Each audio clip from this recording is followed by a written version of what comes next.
Hi, I'm Randy Coolidge of Primal Fitness. This is Bernard Brown.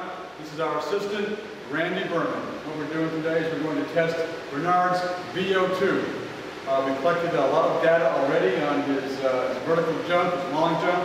We know his body fat percentage, we know his weight. We have a lot of great data. Now we're looking for some performance physiological data. Today we're going to be determining his VO2, which is volume of oxygen control. We're going to find out exactly how efficient his heart and lungs are at utilizing oxygen.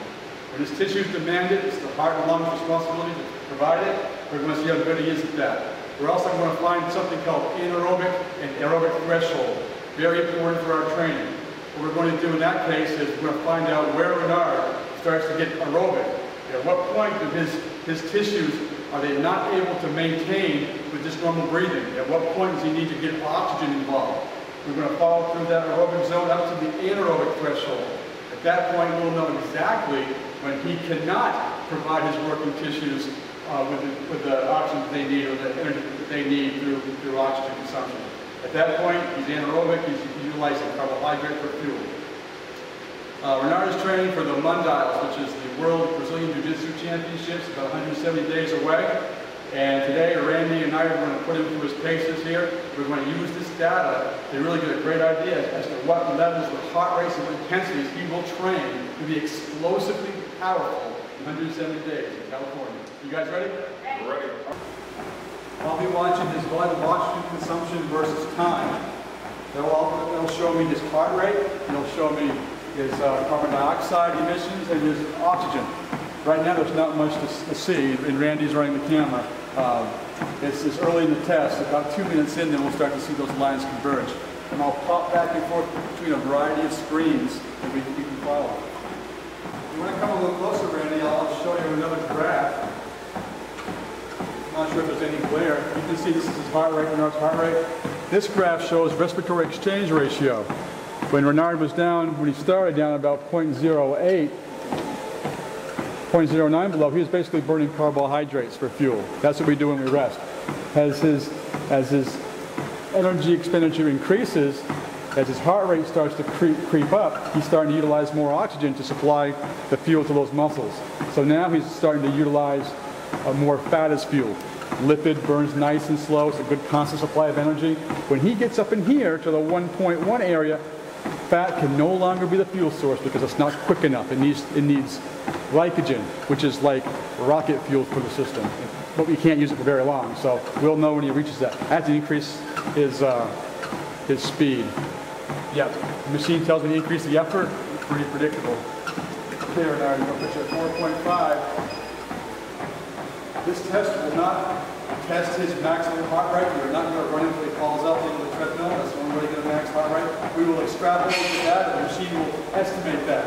The longer he goes, the more accurate that number will be.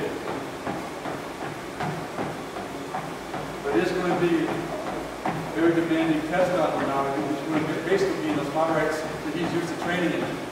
If he was a typical athlete, he's going to be a lot more careful on the mat.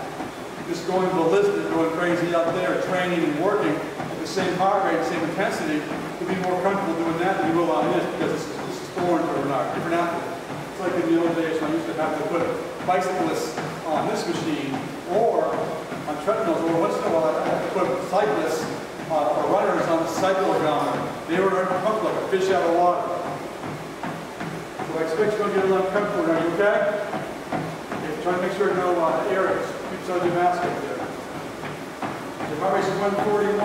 Okay, beautiful. His aerobic threshold has been detected. We know he's hardcore aerobic now. Breathing hard, his ventilations are up, more ventilations per minute, deeper tidal volume. So we know now that he's laboring a bit. We're going to work through that to get to the more toward his peak. You okay, Bernard? AT detected. Okay, you got to really think now. 146 is his heart rate. I'm impressed that he can do what he does without training specifically. His training, his teaching is keeping him in pretty darn good shape. Okay, 155, Bernard. We're getting closer, man. We're at 8 minutes in. You okay? Where are you on a scale of 1 to 10?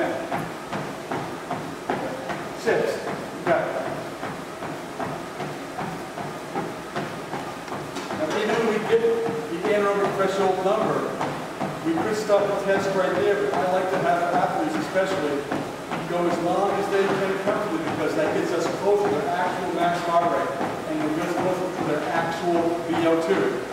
Because if he stops short, say 90–95% of his max heart rate, it still has to extrapolate those numbers, and it is still an estimation.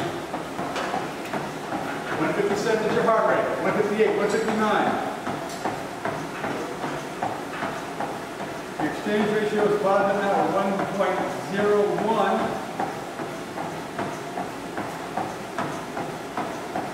10 minutes and 45 seconds in, I say another 3 minutes. You can handle that? Okay, your AT has been connected. Okay, now it's up to you. You got the number we desperately need. As long as you don't have to put off the office, you pop, okay? His gait looks pretty good. He's in a real good rhythm. Okay, you're at 167. You can get to 169. You can get to 170. You want to put to 170? Okay, 170, that's it. You get a good test. It's going to be a good accurate test. I predicted the top of the aerobic threshold to be about 170, and that's when we stopped it. So I may have just been a good guesser, but I didn't know his age. So I had a little bit of, I could have estimated it based on age. The respiratory exchange ratio got to 1.08. I'm going to look at this when you get in here. Now, what I know from looking at this is Renard wasn't totally gassed out. I mean, his heart and lungs had a little bit more to go in terms of him burning pure carbohydrate. So his perceived exertion, where he got really struggling there, was a little bit before his body gave out in terms of being able to supply fuel to his tissues. What that tells me one thing is that he's probably not as comfortable on a treadmill as he would be if he was in a ring or on a mat or training in a gym. So that's part of that. But we have good data, and we'll utilize this to get him ready for the Mundials in April 8th, 9th, and 10th, I believe. So, and thank you very much, Randy.